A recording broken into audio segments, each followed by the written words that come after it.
नमस्कार, मैं रवीश कुमार। 18 मिनट से ज्यादा का भाषण था।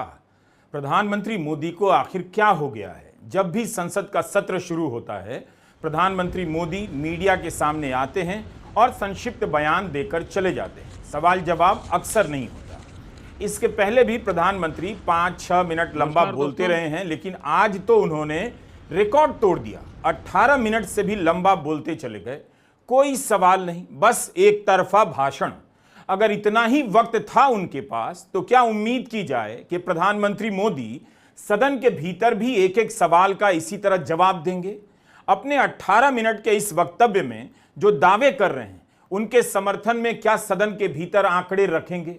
प्रधानमंत्री मोदी ने कहा कि 2014 से पहले महंगाई बहुत थी, डबल डिजिट में थी।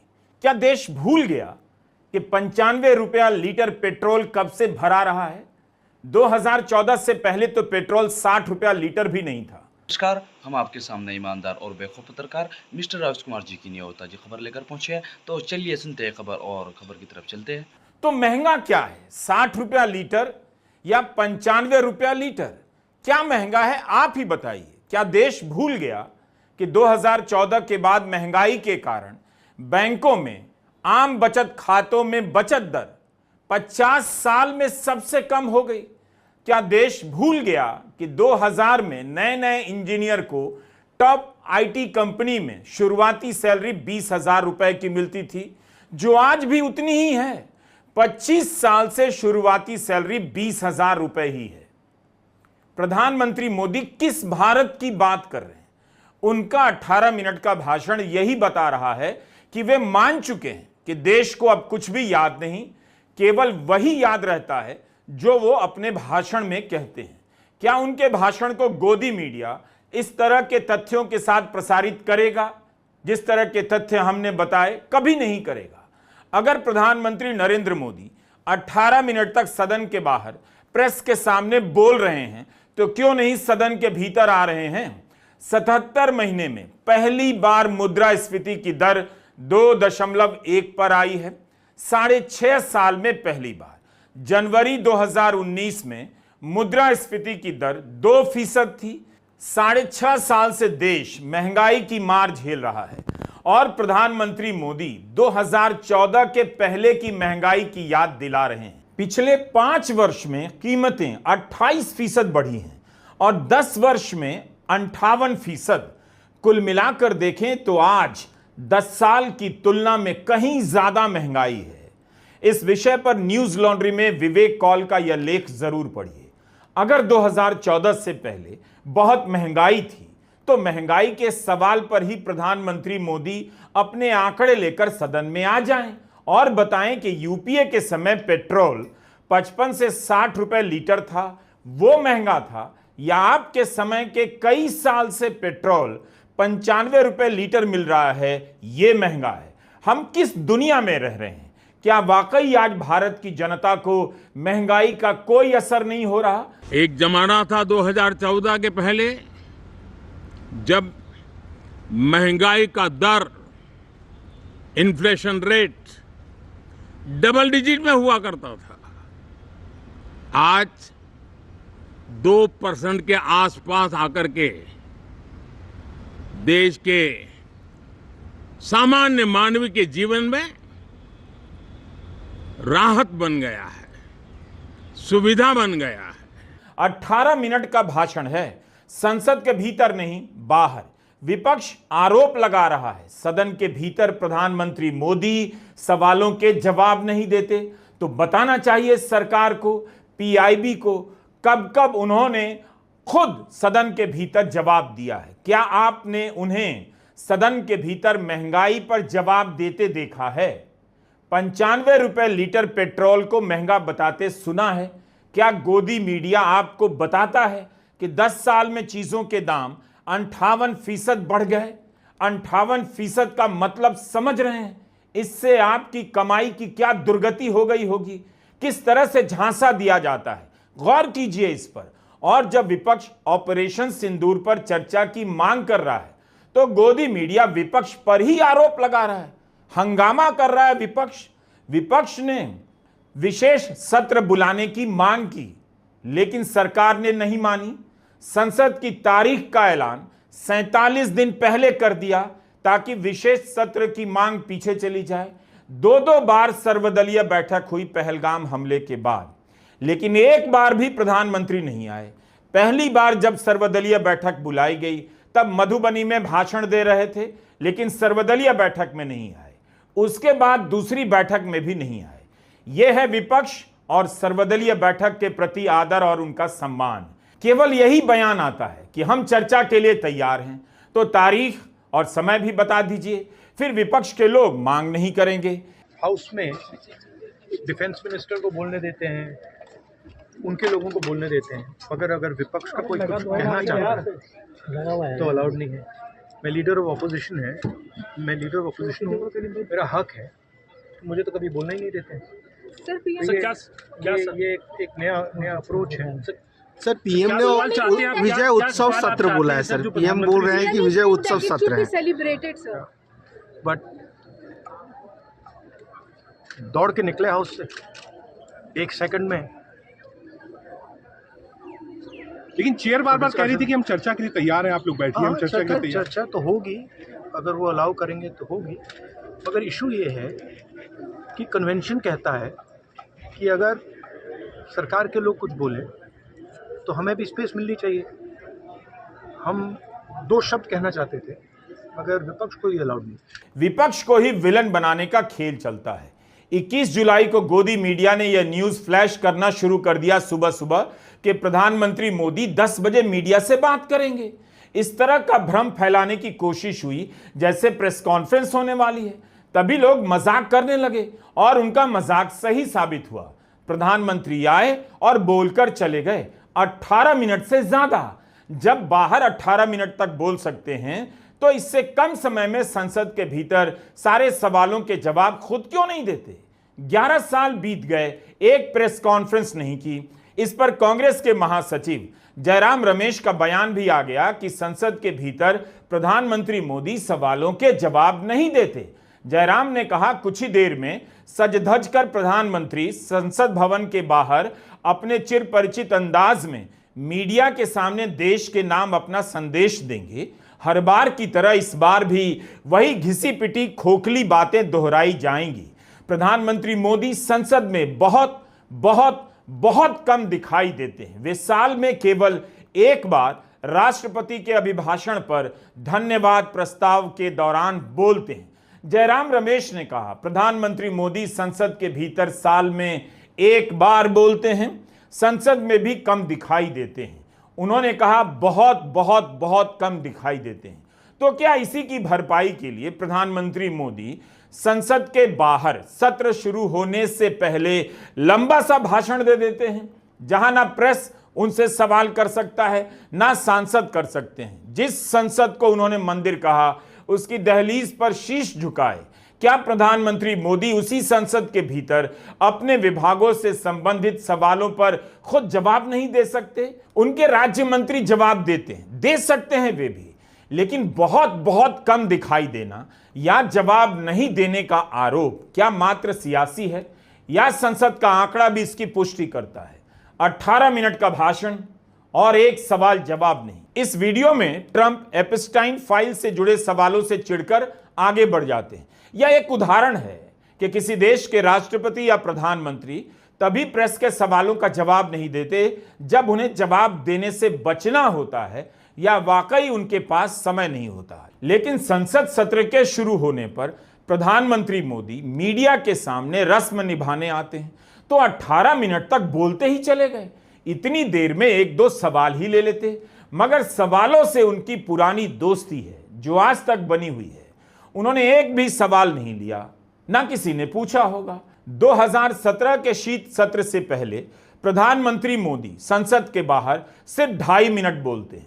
2018 के मानसून सत्र से पहले 2.5 मिनट का ही वक्तव्य देते हैं। 2020 के मानसून सत्र से पहले उनका वक्तव्य 6 मिनट का हो गया। 2021 में मानसून सत्र से पहले प्रधानमंत्री 4.25 मिनट तक बोले। दिसंबर 2022 में शीत सत्र में उनका वक्तव्य 8.5 मिनट का हो गया। 2023 के मानसून सत्र में 8 मिनट तक बोलते हैं। इसी भाषण में वे पहली बार मणिपुर का जिक्र करते हैं, जबकि उनसे मांग की जा रही थी वे मणिपुर पर संसद के भीतर बयान दें। इसके पहले नवंबर 2024 के शीतकालीन सत्र से पहले बाहर 11.5 मिनट तक बोलने का रिकॉर्ड बनाया था। अब तो इस बार यह रिकॉर्ड 18 मिनट से ज्यादा का हो गया है। क्या इस बार भी इशारा है कि जो बोलना था बोल दिया, अब संसद के भीतर बोलने की उम्मीद ना की जाए? क्या प्रधानमंत्री मोदी संसद की परवाह नहीं करते? उनके भाषण में संसद को लेकर बहुत अच्छी अच्छी बातें होती हैं, काफी गंभीरता से संसद को लेकर बातें करते हैं, लेकिन खुद क्यों नहीं उसकी प्रक्रियाओं में भाग लेते हुए नजर आते हैं? मंदिर कहा उन्होंने संसद को। क्या जब सत्र चल रहा हो प्रधानमंत्री मोदी को लगातार नहीं रहना चाहिए, ज्यादा सदन में नहीं आना चाहिए, खुद सवालों के जवाब नहीं देने चाहिए? इतना खराब रिकॉर्ड क्यों है?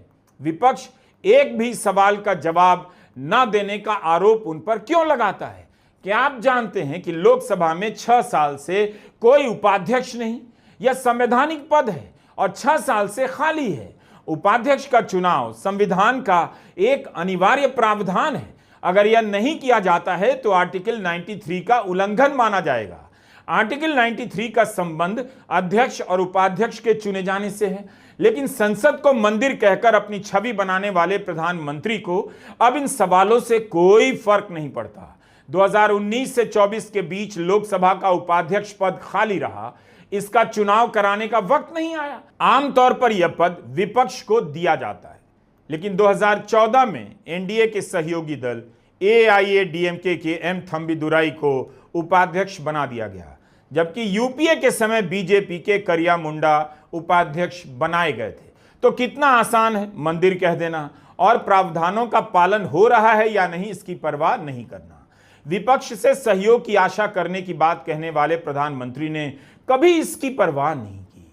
क्या उपाध्यक्ष का पद इसलिए खाली रहता है ताकि विपक्ष के पास ना चला जाए? 18 मिनट के भाषण में प्रधानमंत्री एक तरफा दावे करते रहे, मॉनसून सत्र को विजयोत्सव कह दिया।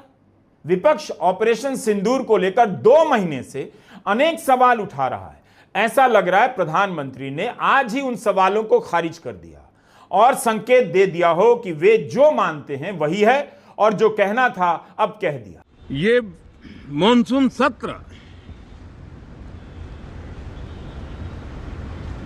एक विजयोत्सव है। पूरी दुनिया ने भारत की सैन्य शक्ति का, भारत के सैन्य के सामर्थ्य का रूप देखा है। ऑपरेशन सिंदूर में भारत की सेना ने जो लक्ष्य निर्धारित किया था 100% अचीव किया। आतंकियों के आकाओं के घर में जाकर के 22 मिनट के भीतर भीतर ऑपरेशन सिंदूर के तहत उसको जमींदोज कर दिया गया। भारतीय सेना के प्रमुख जनरल अनिल चौहान, उप प्रमुख lieutenant general Rahul R Singh के बयानों से कई सवाल निकलते हैं। विमानों के गिरने की बात हुई है, चीन पाकिस्तान को लाइव डेटा दे रहा था उसकी बात की गई है। उपाध्यक्ष ने दावा किया पाकिस्तान को उपकरण देकर चीन अपने हथियारों की टेस्टिंग कर रहा था। भारत पाकिस्तान के साथ साथ चीन से भी लड़ा, यह बात खुद सेना के उपाध्यक्ष कह रहे हैं, लेकिन सरकार चीन का नाम तक नहीं लेती। सेना के टॉप ऑफिसर ने अगर ये बयान नहीं दिए होते तो आपको पता भी नहीं चलता लड़ाकू विमानों के गिरने का मामला क्या था। डिफेंस अटैचे इंडोनेशिया में कहते हैं राजनीतिक नेतृत्व की बंदिशों के चलते भारत को विमानों का नुकसान हुआ। सेना को पता है कौन क्या बात कर रहा है, उससे सेना का मनोबल नहीं गिर रहा। अगर सांसदों के सवाल उठाने से सेना का मनोबल गिरता है तो इसका मतलब है मोदी सरकार सेना को अपना ढाल बना रही है। सवालों के जवाब नहीं देने हैं तो सेना को आगे कर मनोबल का नाम लेकर इस तरह की दलील दे रही है। सेना खुद बात कर रही है सिंगापुर में, इंडोनेशिया में, दिल्ली में, लेकिन इन सवालों पर बात करने से प्रधानमंत्री मोदी को क्यों लगता है सेना का मनोबल गिर जाएगा? अपनी कमियों पर बात सेना खुद कर रही है, लेकिन संसद को क्यों एक स्वर में बातें करनी चाहिए? फिर पता कैसे चलेगा, उन सवालों के जवाब कैसे मिलेंगे कि ऑपरेशन सिंदूर के समय क्या हुआ, ट्रंप के दबाव में सीज फायर हुआ या नहीं? मुझे विश्वास है कि जब सदन इस विजयोत्सव को एक स्वर में विजय के भाव से इस सत्र के दरमियान उन ओजस्वी तेजस्वी भावनाओं को प्रकट करेगा, तो भारत की सैन्य शक्ति को बल मिलेगा, प्रोत्साहन मिलेगा, देशवासियों को प्रेरणा मिलेगी और सैन्य क्षेत्र में जो रिसर्च, इनोवेशन और मैन्युफैक्चरिंग हो रहे हैं, made in India defence equipment बन रहे हैं, उसको भी एक बल मिलेगा और जो भारत के नौजवानों के लिए नए रोजगार के अवसर पैदा करेगा। प्रधानमंत्री मोदी के इन बयानों को सुनकर लगता है कि सब कुछ ठीक ठाक है। Bharat made in India defence equipment बना रहा है। यह सब इसलिए भी है कि मीडिया आपको सच नहीं बताता। उनके बयानों को पूरा का पूरा दिखा दिया जाएगा। कल के अखबारों में, 22 जुलाई के अखबारों में मोटी मोटी हेडलाइन छप जाएगी, लेकिन उनका वास्तविकता से कितना संबंध है, इस पर कोई जानकारी आपको नहीं दी जाएगी। जबकि जानकारी कहीं से खोज कर नहीं लानी है।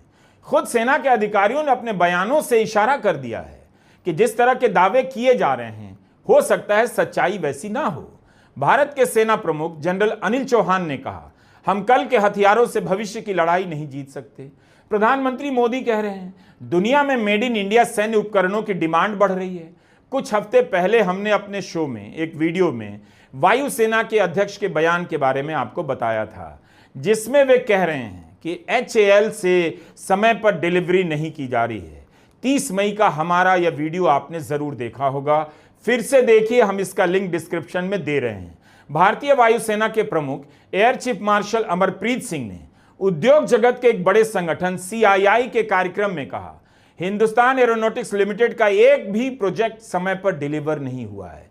एक भी प्रोजेक्ट, टाइमलाइन दे देने के बाद भी एक भी ऐसा प्रोजेक्ट नहीं है जो समय पर पूरा हुआ हो। हमें इसके बारे में देखना होगा, हम क्यों ऐसे वादे कर रहे हैं जिन्हें पूरा नहीं किया जा सकता। कॉन्ट्रैक्ट साइन करने के समय ही कई बार हमें पता होता है कि यह पूरा नहीं होगा, लेकिन हम बस साइन कर देते हैं। इससे पूरी प्रक्रिया गड़बड़ा जाती है। बताइए, वायुसेना के प्रमुख मेड इन इंडिया की एक अलग सच्चाई बताते हैं और प्रधानमंत्री मोदी को सुनिए तो लगेगा मेड इन इंडिया के तहत क्या क्या नहीं हो रहा। कि हम सब मिलकर के डिफेंस के क्षेत्र में आत्मनिर्भर होने के इन प्रयासों को बल दें, सेना के सामर्थ्य की सराहना करें।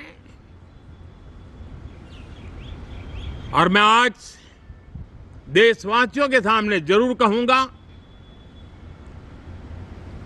और देश के राजनीतिक दलों से भी कहूंगा कि देश ने एकता की ताकत देखी है, एक स्वर का सामर्थ्य क्या होता है देखा है।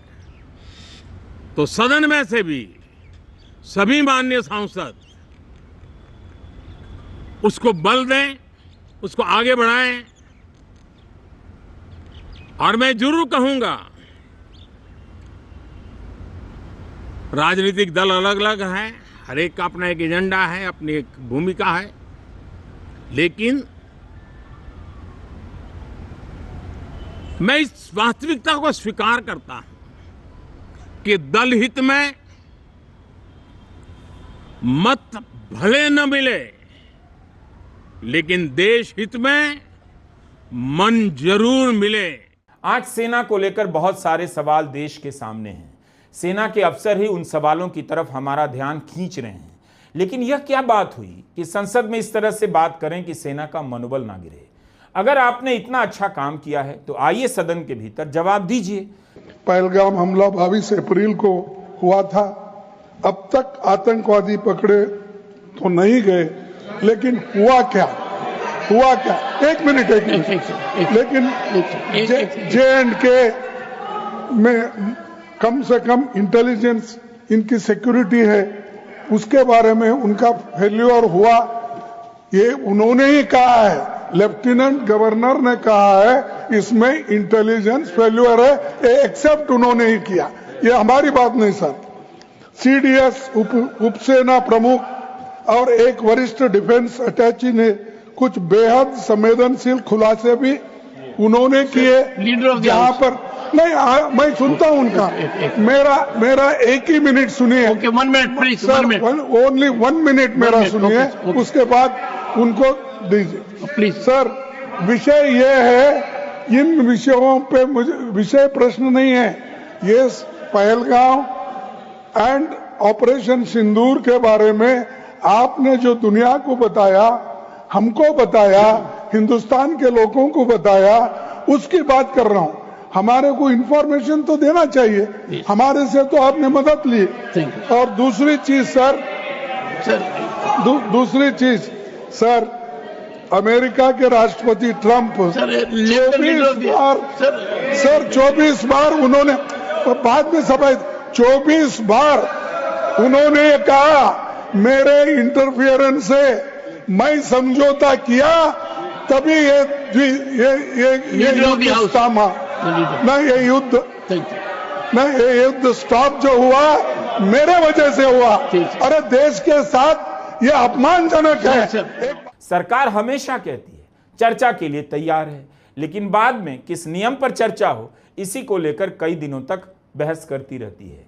विपक्ष जिन नियमों के तहत चर्चा की मांग करता है, सरकार कभी राजी नहीं होती। अब खबर आई है कि प्रधानमंत्री मोदी फिर से विदेश दौरे पर जा रहे हैं। 21 जुलाई से संसद का मानसून सत्र शुरू हो रहा है। प्रधानमंत्री मोदी 23 से 26 जुलाई के बीच ब्रिटेन और मालदीव के दौरे पर रहेंगे। क्या भारत के प्रधानमंत्री कुछ ज्यादा ही विदेश यात्राएं करते हैं? जुलाई महीने में ही 2 से 9 जुलाई के बीच घाना, त्रिनिदाद, टोबैगो, अर्जेंटीना, ब्राजील और नामीबिया के दौरे पर थे। कांग्रेस महासचिव जयराम रमेश ने कहा है, उम्मीद है प्रधानमंत्री इस बार संसद में चर्चा के लिए आएंगे, जब पहलगाम हमला, ऑपरेशन सिंदूर और राष्ट्रपति ट्रंप से जुड़े मुद्दों पर बात होगी। लेकिन 48 घंटे बाद ये super premium frequent flyer PM एक और विदेशी दौरे पर निकल पड़ेंगे। मणिपुर की जनता के पास निराश होने की एक और वजह होगी। पिछले साल मानसून सत्र के समय भी प्रधानमंत्री विदेश गए थे। 8 जुलाई को जयराम रमेश ने बयान दिया था, नॉन बायोलॉजिकल प्रधानमंत्री आज मॉस्को जा रहे हैं। वहीं लोकसभा में विपक्ष के नेता असम और मणिपुर जा रहे हैं। नॉन बायोलॉजिकल प्रधानमंत्री के लिए ढोल पीटने वालों ने इस बात को लेकर बड़े बड़े दावे किए कि उन्होंने रूस यूक्रेन युद्ध को कुछ समय के लिए रुकवा दिया। उनकी मॉस्को की इस यात्रा के दौरान संभवतः और भी विचित्र दावे किए जाएंगे। 14 महीने पहले राज्य में भड़की हिंसा के बाद से यह राहुल गांधी की मणिपुर की तीसरी यात्रा है। विदेश यात्रा करना प्रधानमंत्री के काम का हिस्सा है, लेकिन क्या वे संसद से बचने के लिए इसे भी ढाल बनाने लगे हैं? जैसे प्रेस कॉन्फ्रेंस नहीं करते, सांसदों के सवालों का जवाब नहीं देते और संसद परिसर में खड़े होकर 18 मिनट तक भाषण देते हैं। सुबह कुछ देर की कार्रवाई के बाद लोकसभा 2 बजे तक के लिए स्थगित कर दी गई। ऑपरेशन सिंदूर, पहलगाम पर चर्चा के दौरान क्या प्रधानमंत्री मोदी सदन में मौजूद रहेंगे और सवालों के जवाब दे सकेंगे? नमस्कार, मैं रवीश कुमार। उम्मीद करता है आपको खबर पसंद आई होगी। अगर आपको खबर पसंद आई हो तो हमारे चैनल को लाइक एंड सब्सक्राइब करें और हमें कमेंट करके ज़रूर बताएं। तो चलिए मिलते हैं नेक्स्ट वीडियो में, जब तक के लिए जय हिंद।